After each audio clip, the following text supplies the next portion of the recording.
On so many stops of this tour, we make note of things which are the oldest or the first. But what about church congregations? Many local churches have built multiple buildings on the same site over the course of centuries.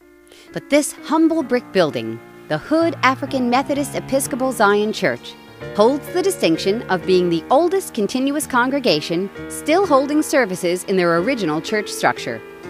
When a group of African American families were trying to organize a church in 1848, Edward Weeks gave them this plot of land.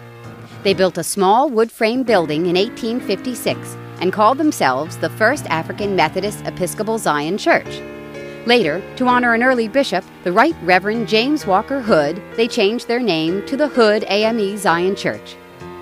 The original congregation was small and faced hard financial times as they struggled to keep a parson. During some periods, they simply had to worship without one, but they persevered, and in 1884 received some more help from the Weeks family. John Abel Weeks gave them a plot of land in Pine Hollow for a cemetery. To help make ends meet, they held many fundraisers, such as fairs and concerts. But still, most pastors could only stay a few months at a time. One pastor in the 1890s, Reverend John Lucia, used the stage at Fleet's Hall to hold regular concerts, coupled with chowder suppers. With the proceeds, they helped to build a parsonage. Enough funds were raised to build a foundation, but no more. Another pastor, Reverend James Gaskill, brought together a coalition of Oyster Bay church leaders to give support to the fundraising effort. Their help was augmented by contributions from leading Oyster Bay families, and within a year the parsonage was built and electrical lights added in the church.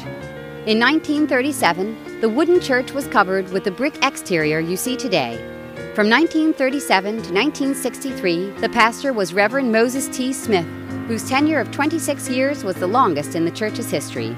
Today, Oyster Bay's oldest continuous congregation is led by Reverend Kenneth Nelson, who came to the Hood A.M.E. Zion Church in 1981 and has successfully brought them into the 21st century.